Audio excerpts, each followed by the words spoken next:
உயிர் மூச்சு நல்ல படம், நல்லா இருக்கு. படம் கூட சூப்பர், நல்லா இருக்கு படம் கூட. இந்த உப்பளத்தை பார்த்து எடுத்திருக்காங்க. உப்பளம் இந்த அரசியல் நல்ல மக்களை பார்த்து எடுத்திருக்காங்க. அதுவும் நல்லா இதுதான். ஏன்னா உப்பளம் நம்மளுக்கு சோறு போடுற மாதிரி. ஏன்னா உப்பு இல்லாம எதுவும் சாப்பிட முடியாது. அந்த மாதிரி உப்பளத்தை பார்த்து எடுத்திருக்காங்க. விவசாயத்தை பார்த்து எடுத்திருக்காங்க. என்னதுன்னா இப்போ வாழை போயிட்டுன்னா அதுக்கப்புறம் நம்ம எதுவுமே இருக்காது. அதனால சில குடும்பம் நிறையவே கஷ்டப்பட்டு இருக்காங்க.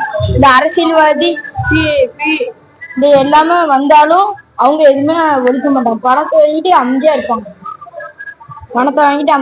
எப்படின்னா இந்த கெட்ட பழக்கம் நிறைய இது இருந்தா கூட, கெட்ட பழக்கம் நிறைய கூட இருந்தாலும் அதை தடுக்க மாட்டாங்க. அமைதியா இருப்பாங்க. அவங்க பாட்டுக்கு எதுக்கு வந்தவன்னு இருப்பாங்க. அதான் உண்மை.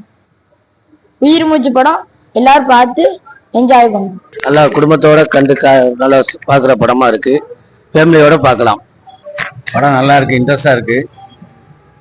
ஆமா, நல்ல மக்கள் வந்து பார்க்க வரணும். படம் நல்ல விருப்பா இருக்கு. ஆமா, குடிக்காரனை வந்து திருத்துற மாதிரி பார்த்துருக்காங்க. அனைவரும் வந்து பாருங்க. உயிர் மூச்சு திரைப்பட வெற்றி காவியம். வெள்ளி விழாக்கான கிளியோபாட்ரா உலகம் எங்கும் தமிழெங்கும் தயாரிப்பு ஜோதிமணி அவர்கள் மேலும் மேலும் வளர எங்கள் நல்வாழ்த்துக்கள்.